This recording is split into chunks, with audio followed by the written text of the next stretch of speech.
got all these different mentalities. It's not focused or geared towards the same goal. So this year, basically my thing was coming in and saying, man, let me grab these guys. That's why you see in the beginning of the year, you see a lot of things in George. You see me working with George after practice. You see me working with the younger guys. You see Chris over there with some other guys, you know what I mean? But in whole, look at our whole group. You're not seeing one player walk in that locker room after practice. You're not seeing, even to this day, you're not seeing one player, you know what I mean? We looked at every player and said, man, we're going to be accountable. If we want to make it back to the Super Bowl, you know, back to the top of that mountain, we got to all be accountable for each other's actions, and that's what we do. Frank, do you have the most stylish player on the Chiefs and why? Man, I'm going to go ahead and go with Tommy Townsend. You know what I mean? I'm going to keep on saying it, man. Tommy, he talk a lot of trash and he's fly. I mean, Tommy, he pulled up on me, man. He come on the plane early. He like, yeah, man, I got the polo fit on. He had the polo hat on, the glasses. That's a nice little fit to put together to be a punter, man, you know. And what can you expect from your Super Bowl fit? You know, I'm going to put something on. I wore sweatpants to the show, you know what I mean, to come here. So anytime you see me in some sweats or something, just know I'm going to put something on Sunday. What kind of challenge does Hurts pose, especially in the red zone, 15 rushing touchdowns down by the goal line? I feel like that's just one of his greatest attributes, his ability to win games and to convert, you know, and to score touchdowns with his legs. At the end of the day, when you're looking at the quarterback, you know, he's been doubted his whole life. You know, he's been told he's not good enough. He's been told this player is better than you. You know, he's had to transfer to make things work for himself, you know, in this sport. Man, it's hats off to him. At the end of the day, hats off to that black man. You know, that he's doing a lot. He's over there changing the culture in Philadelphia. He's brought football back to the city, so it's exciting. And man, why not? You know, why not go against the best of the best? You know, when they're doing everything right and everyone's saying that they're unbeatable. How tough specifically is the quarterback sneak they do so much? As big as he is and the push from the back, looking at that, how hard is that to defend? How big is he? He's pretty big.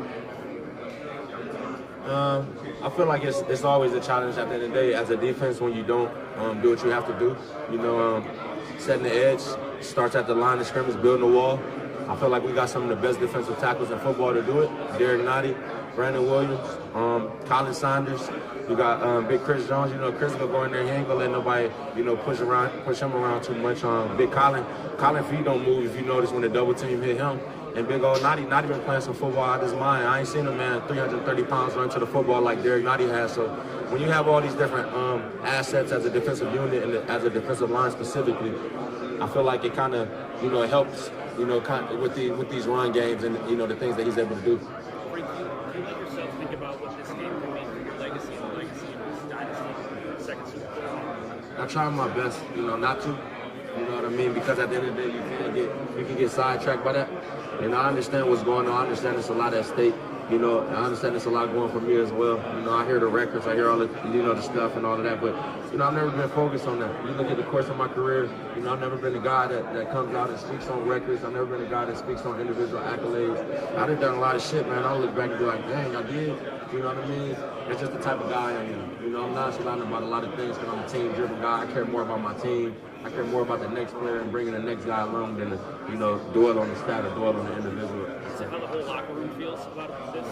I feel like it, man. You know, you capture the vibes. You know, you capture the energy. I know a lot of you aren't fortunate enough to be around us, you know, on the daily and stuff like that, or just be around us a little bit more often. But man, you catch the vibes, you catch the energy around the building, you catch, you know, around the guys, and it'll tell you something.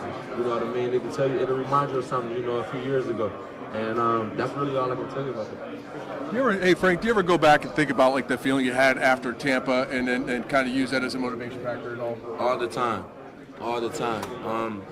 Mainly because I feel like we didn't put our best product out there. Anytime you out here doing this thing, you know, called football, you always want to put your best product out on the field. You know, when you don't go into the week and you feel like you don't prepare right. I mean, you know, you can say COVID year. You know, stuff was weird. You know, I'm not gonna lie and say stuff wasn't weird COVID year. You know, it threw a lot of stuff off. You got all these different things you got to do. We got out there Saturday, the day before the game. You know what I mean? We didn't deal with all of this. We didn't have time to settle.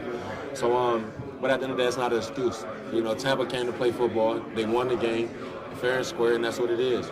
But it forced me to sit back and think about being second place. You know, I've had the fortunate experience of being able to go to a Super Bowl and win one, and also had the experience of being able to go to a Super Bowl and lose one. I know both feelings.